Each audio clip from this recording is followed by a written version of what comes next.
windows. But what's really nice is engineering has created the ability for departments to set up geofencing, or what we like to call action zones.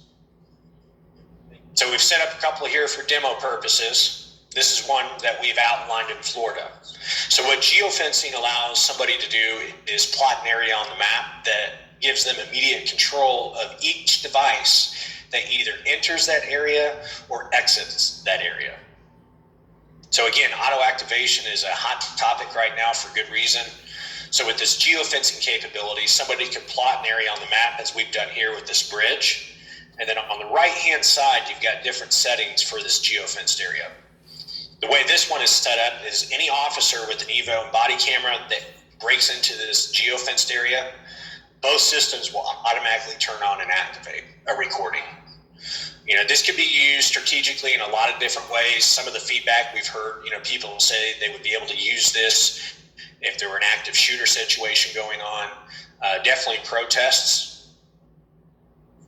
If there are dangerous intersections, even areas with a high rate of crime, they can outline areas on a map that will allow officers to have their camera systems turn on and start the recording automatically. And it works not only if you were to enter into a geofenced area, but if you were even to exit out of that geofenced area, the options can be configured to where their systems would turn on and start recording as well. A big use for that would be outlining a jurisdiction. You're probably going to want to know why your officer is on the clock taking a vehicle outside of the jurisdiction. That's a liability. So you probably want to have video recording at that time. And just with a few clicks of a button, all of that can be set up. Now, again, the Evo is designed to evolve. There's no planned obsolescence.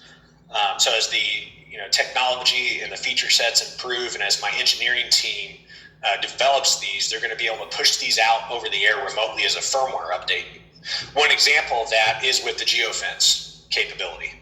So at first they made this with a general use geofence, but recently they've updated it to where geofences can be set up for individual users or officers as well. So that's just one example.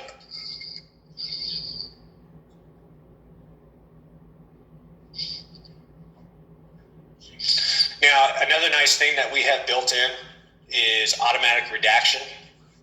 So, our body cameras shoot 30 frames per second. Same thing with the in-car systems. So you can imagine if you have a 30-minute video with the juvenile's face present that you need to redact before you can share it, that takes a lot of work manually to go through frame by frame and do that redaction or that editing. So we actually have automatic redaction capabilities now to where the administrator or the record-keeping person can redact the image or the shape on the first frame, and then it will go through automatically frame by frame and do the rest of the redaction for you. That's going to streamline the video records request management process tenfold. If you talk to anybody that's responsible of handling those requests, most agencies are anywhere from 6 to 8 months behind on fulfilling those requests.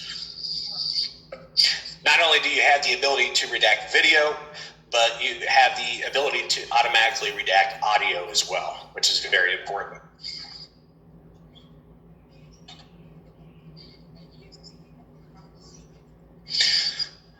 Now, I know privacy is a big concern for people, especially with the cloud. So here's an example of the different security permissions that can be set up. So we've set these three up for demo purposes. We've got a security permission level for patrol. We have one for supervisors and then also one for the top administrators.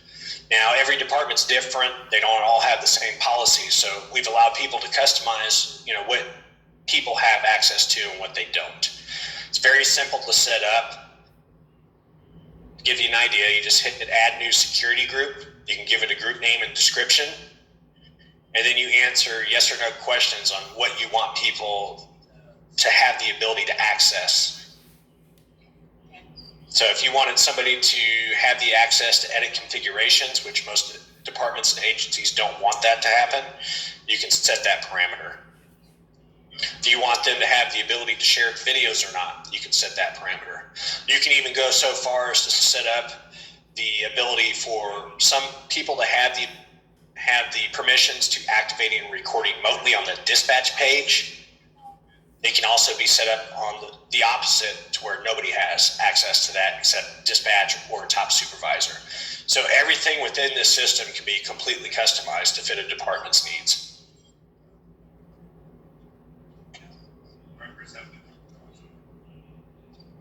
What's really nice about the Evo is it's actually designed to fix itself, which is huge from a technical services standpoint.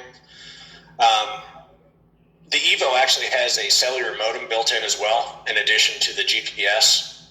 So what this is going to do is give you a real-time reading for the health of each device that you have deployed in the field.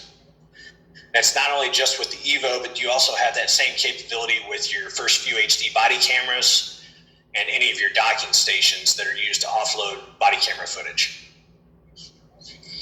So what a supervisor is going to be able to see is the health of each device listed on a single page.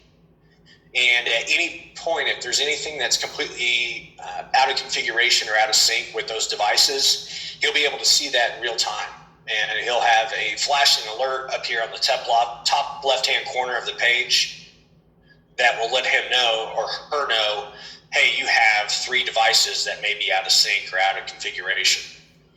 It's really important because, even with other vendors, sometimes departments are left to try to troubleshoot equipment, and they find themselves trying to swap out hardware or cables to try to find out what the issue is, when 8 times out of 10 is not related to a hardware issue at all. It has everything to do with maybe a configuration or a setting had been changed unknowingly, or just like any other computer system out there, sometimes things don't boot up or shut down properly, which can cause issues on how the machine performs. So the nice thing about this is there's no more guesswork in it. When that Evo powers up, it goes through a series of 7 different self-health checks and diagnostics. If anything is out of sync or out of configuration, they're going to be alerted in real time. And then that supervisor actually has the ability now to go in and push out a configuration that will put that system back into its proper working order. The great thing is that officer and that vehicle does not even have to be back at the station for that to happen. There are no more pulling out physical SD cards, reflashing them with configurations, and then putting them back into the vehicle. That's a big deal, especially for agencies, have 20, 30, 40, 50, even 100 vehicles. And if they have to change a global configuration setting that they want to apply to every vehicle, then they're going to have to pull out that SD card, coordinate schedules with over 50 different vehicles that work on 3 different shifts, reflash those cards, and then manually put them back into each vehicle. We've done away with that altogether.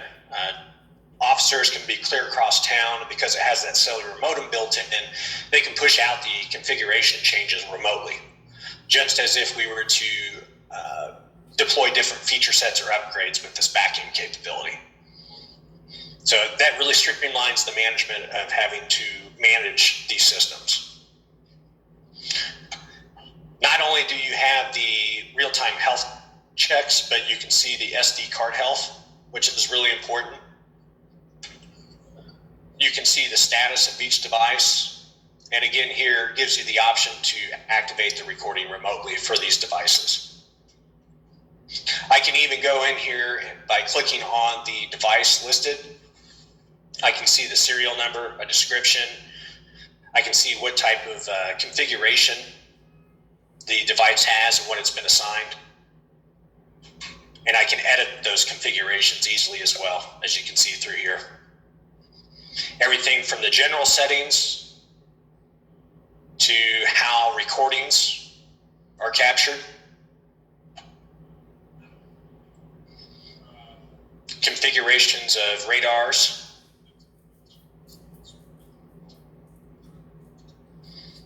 I can set the vehicle speeds threshold for auto activation as well, in addition to all the other triggers. So very user-friendly and intuitive. And it was designed that way because we can now take the most challenged officer with technology and get them up and running on a system like this in less than an hour. Departments and agencies have plenty to worry about with all the different policies that they have in place. The last thing we want to do is make things more cumbersome for them with a camera system. So that's why we have the auto activation. That's why we have the user-friendly back end.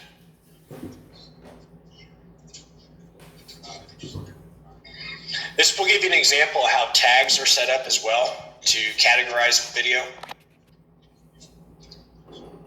So you can see that these can be set up to be listed as a accident or calls for service, DUI videos, felony arrests.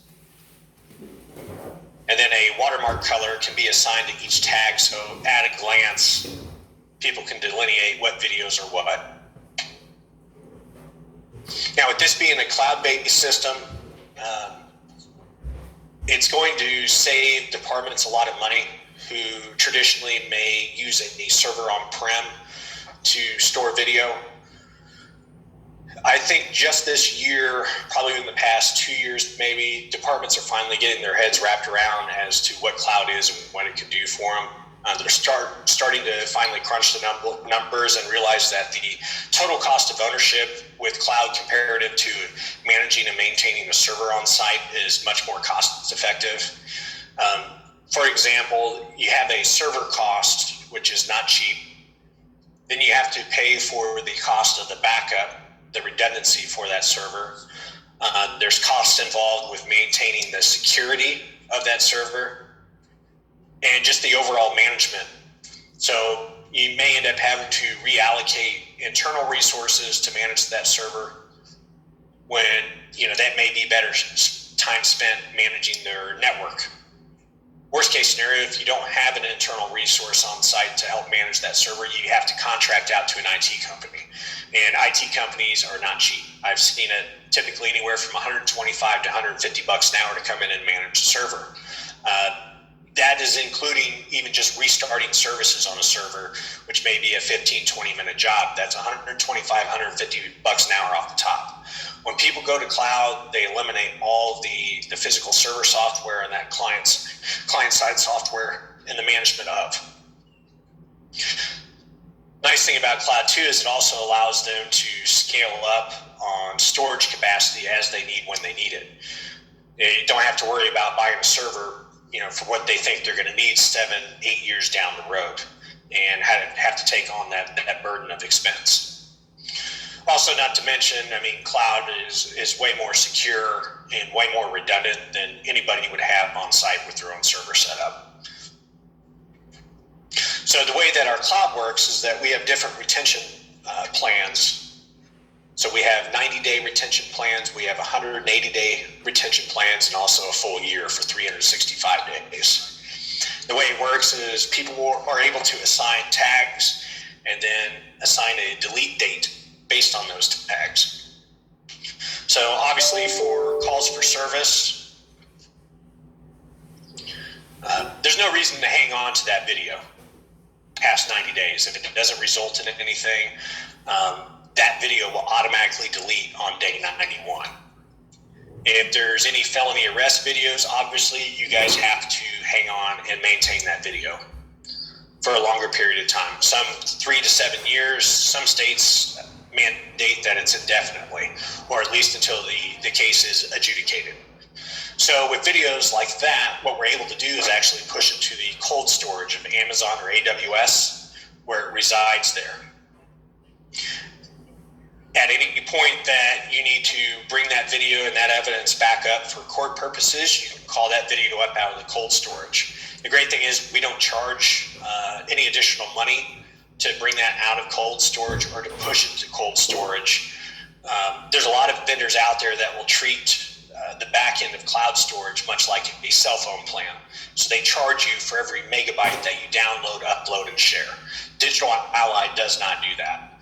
We have some pretty straightforward plans that, I'll just use body cameras as an example, as low as $14 a month for a 90-day retention plan on up to $32 a month for a year retention plan. Anything that you need to push and move to the cold storage of Amazon you can do so. And what we do for that is actually just sell blocks of storage for $63 a year in 100 gigabyte blocks, which is very affordable. When you talk about a body camera video, the fact that it's a 720p HD resolution, it's going to have a little bit smaller file size than, say, a 1080p HD resolution file. So a body camera video with 100 gigabyte blocks, that's the equivalent of roughly 21 two-hour DVDs fully burned. So it's quite a bit of storage. Which also brings me to my next point, is we've recently rolled out a new subscription-based program. And what the subscription-based program allows departments to do is get all the hardware and all the cloud license they need to get a program in place, and sometimes for no money down. And then we can spread that cost over a 3 or a 5 year period. Now, the nice thing is, when we're spreading that cost out over those periods, at the end of that term, the departments actually own the equipment. It is theirs. So that at that point, they can actually choose to renew their term. And at that point, we refresh all of the equipment, and then the warranty coverage continues. And at some point here in the near future, we will be coming out with a new edition of a body camera, and those agencies will have the option to upgrade at that time. If they choose not to renew that subscription program, again, they own the equipment. So the great thing is they can continue with the equipment that they currently have, and then the only thing that they're going to pay for is the cloud storage. So it makes it really affordable for departments to get what they need without having to break their budget up front. You know, there's a lot of states out there right now that are mandating this. I know I just had one of my guys on my team talk to me about a demo that he just had actually with Atlantic City. And he informed them that, yeah, it's coming down the pipeline that we're going to be mandated to have this equipment, but chances are, you know, they're not going to help provide any funding for us.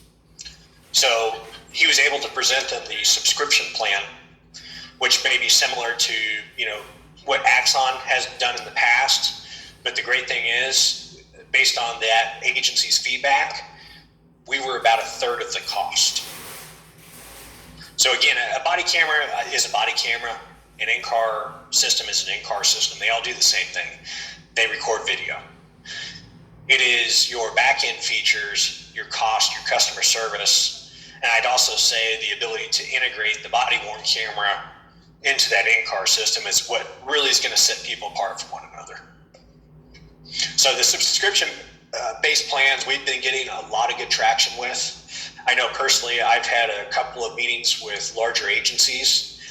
Some of these plans, you know, are totaling up to $500,000 that we're able to spread out over the course of a 3 or a 5 year period, which is really nice for DGLY and our investors too, because it's going to allow us to position ourselves with some of these larger agencies.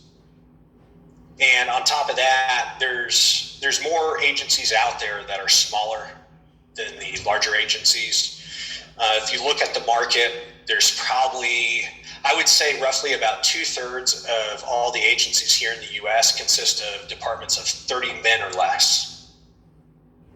Now, a lot of these departments struggle with budgets. And unfortunately, if you throw the whole COVID-19 lost tax revenue on top of that, you know, that just compounds the issue with budgets.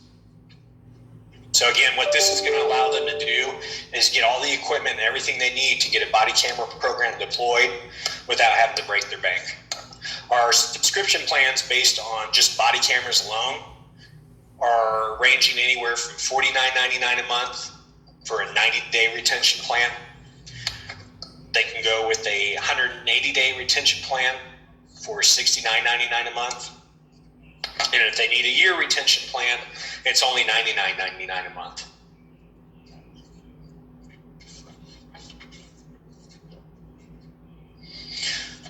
So I'm going to actually open this up to some Q&A here.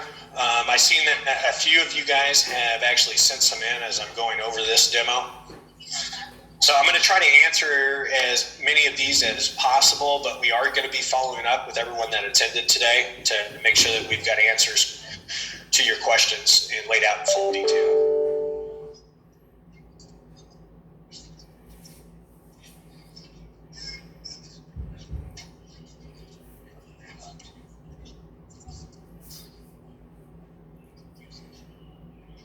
Okay, so one question here was asked of, has there been any interest from larger stations? Have any larger clients purchased as of now, or is it just mostly small for now? Well, again, I want to point out that over 2/3 of the law enforcement agencies in the U.S. consist of 30-man department or less. So, that's right within Digital Ally's wheelhouse to capitalize on, especially with these new subscription-based programs that have recently been laid out.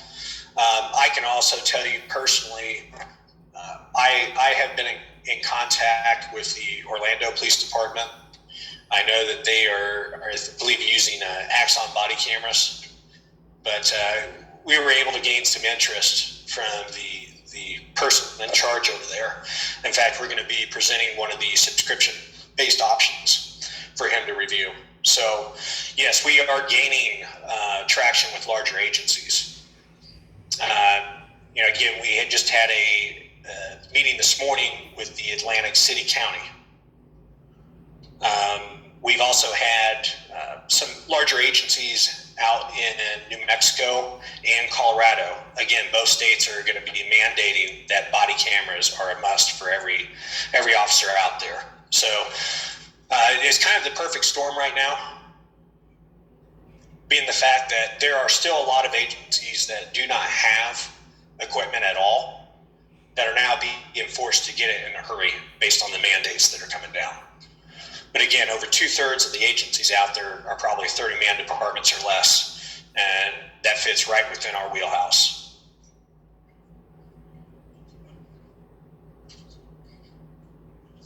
With the new USB connection into the camera, is there any clasp or mounting to make sure that it stays connected in the field? Yes, absolutely.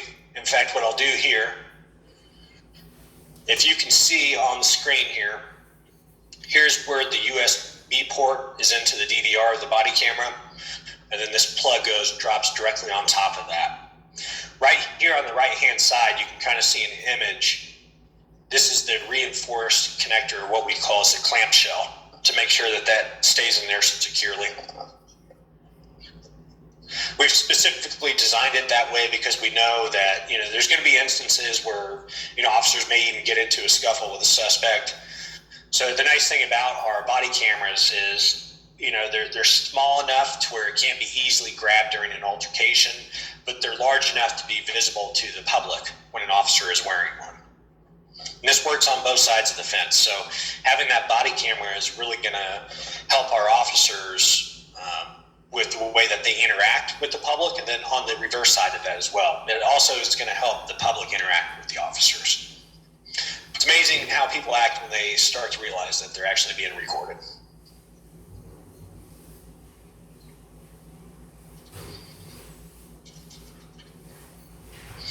So I've got a question here that was just sent in. It said, you said the cloud storage is more secure compared to hosting the data locally. Can you explain why? Yes, so again, without getting too granular into the weeds with the technicalities, AWS operates on a 256-bit encryption code. I would encourage you guys that have questions on the security to go out there and review what Amazon has in place. But that encryption code is pretty ironclad. If someone is able to break into that encryption code, we've got bigger problems on our hands. Now, another thing that we do for the security on the back end is you can actually, for the login process of an officer or a supervisor, you can actually set up I'll show you here.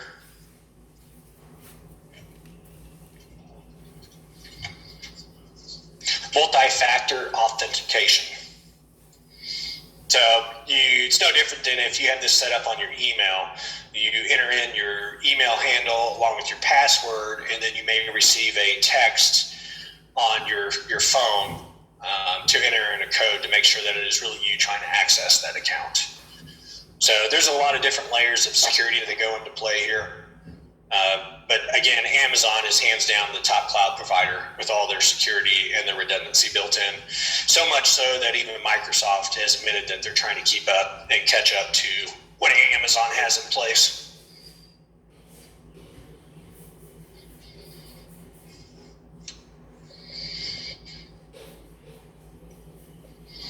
So here's another question.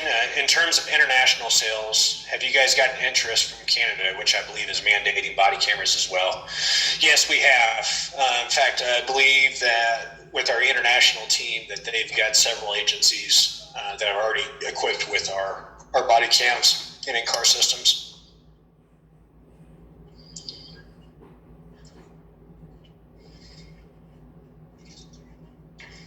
So I got another question that was sent in, and it's, how do our body cameras and our services differ from, say, WatchGuard or Axon?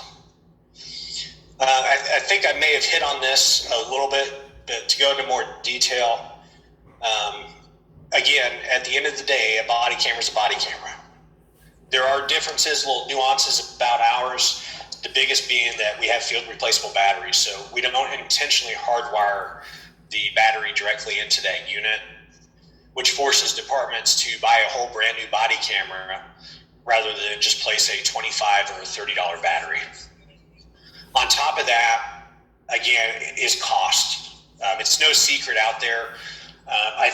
For those of you that are investing or are familiar with the Motley Fool articles, I think they did one a while back, and I'm sure with a quick Google search, you guys could pull this up very quickly, but they had an article out there where they talked about how great of an investment Axon is. And one of the reasons why they were talking about that, because they admittedly stated that they operate on average, I think it was like a 70% profit margin, which is ridiculous. So definitely the cost is a big thing. We've gotten a lot of feedback too from customers that were Axon customers. They've opted not to renew their agreement with Axon for another 5 years and have come on board with DGLY. And some of the feedback that we've gotten too is our back-end system is much more user-friendly. It doesn't come with a 20-page manual and take weeks of training to get officers on board, up and running with the new platform, new systems.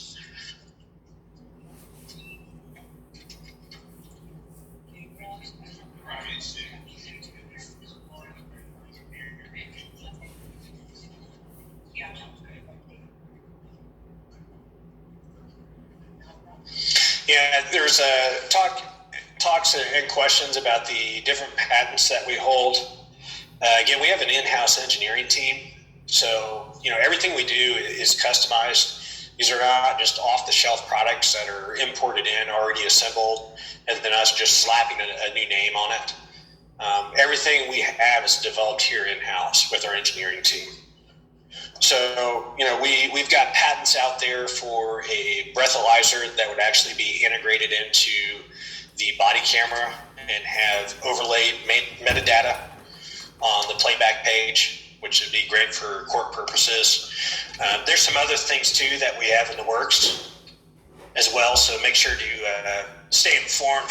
Follow us on all of our social feeds. Because when we are able to release that information, we'll do so in the form of a press release.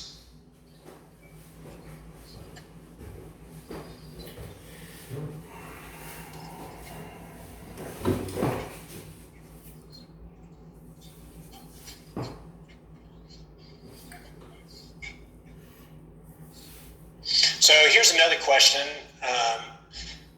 I spoke about how files are deleted automatically after X amount of days. How easy is it to save and access the data? Very easy. So there's a couple different options that agencies have. So again, you can download video completely out of the cloud and the Evo platform and burn it on a disk if you choose to do so, or put it onto a hard drive. Personally, I think that kind of negates the whole purpose of cloud, because we're trying to move away from that. But any videos that want to be kept long term, again, those can be pushed to the cold storage with an Amazon Web Services cloud platform. And it's really no different than being able to call up a video that, based on what I've done here today. So very easy to access that video. You don't have to crawl through a bunch of, physical MP4 files or raw video files to try to pull that video that you're looking for. So very easy.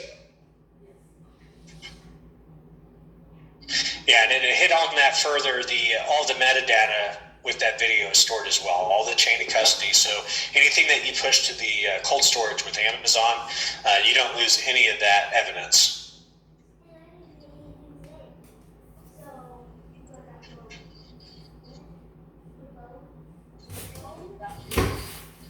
Now, for those that, still haven't quite grasped what cloud is going to be able to do for them, our engineering team is working on a hybrid solution, which still allows the EVOs and the body cameras to be connected to the AWS cloud platform, but store all video locally on an archive server. So the way that works, once a video is captured, we're able to offload that video automatically to the cloud where it resides there for 30 days. And then at that point, the video is sent back down to their local archive server. And then at any point that they need to call that video up for any reason, whether it be for sharing the video, whether it be for editing, anything at all, they can throw that video back up into the cloud where it resides there for 30 days. And then at the end of that 30 days, it would go back down to their archive server.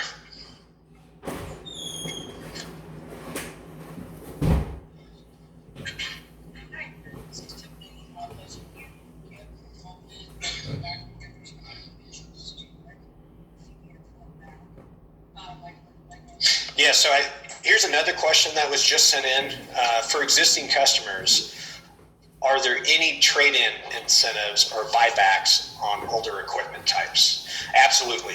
That's something that we've always done. We even do a competitor trade-in or buyback as well on older equipment types. So there are a lot of departments out there that have our DVM 800 of in-car systems. And after viewing the demos and the presentations, they absolutely want to upgrade their fleet. And to make that a little bit easier, they've always asked, if we're able to issue some type of trade-in credit on that existing equipment. Absolutely.